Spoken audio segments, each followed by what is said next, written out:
नमस्कार मैत्रिणींनो, कशा आहात? परमेश्वराची भक्ती करत राहा, खुश आणि आनंदी नक्कीच राहाल.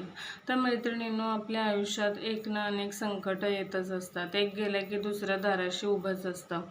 आपण खूप वैतागून जातो कामं करायची, या संकटांना सामोरं जायचं. परंतु तुम्हाला सांगते, या संकटाचं मेन कारण मूळ जर बघायचं असेल तर ग्रहदोष, वास्तुदोष आणि पितृदोष हे 3 दोष असतात. तेव्हा आपलं भाग्य दुर्भाग्यामध्ये बदलतं. तर हे दोष आपल्याला जर घालवायचे असतील तर याच्यामध्ये पहिलं आपण बघूया ग्रहदोष.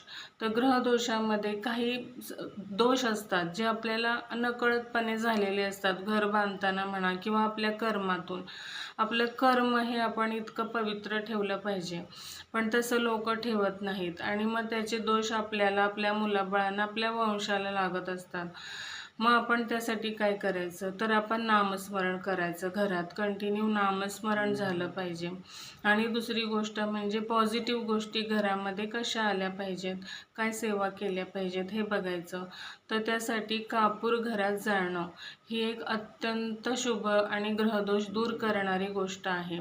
पण तो कापूरसुद्धा जर आपण विशिष्ट पद्धतीने जर जाळला तर त्याचे अनेक फायदे आपल्याला मिळतात. तर आज मी तुम्हाला सांगते की एक चांदीची वाटी घ्यायची. चांदीची वाटी नसेल तर काही हरकत नाही.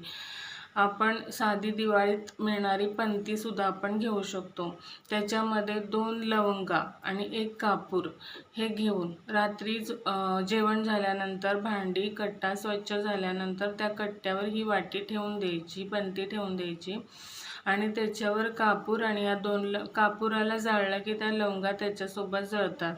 ह्या जळण्यामुळे त्या त्या धुरामुळे पूर्ण वातावरण शुद्ध होतं, पवित्र होतं, पॉझिटिव्ह होतं आणि आपल्या घरामधल्या वाईट शक्ती, निगेटिव्ह शक्ती ह्या बाहेर निघून जातात. म्हणून असं रोज जर तुम्ही हा उपाय केला, 1 वर्ष करून बघा मैत्रिणींनो, आपण विश्वास आणि श्रद्धा ठेवली पाहिजे आणि कंटिन्यूटी पाहिजे कुठल्याही उपायामध्ये. त्याचा फरक पडल्याशिवाय तुम्हाला राहणार नाही.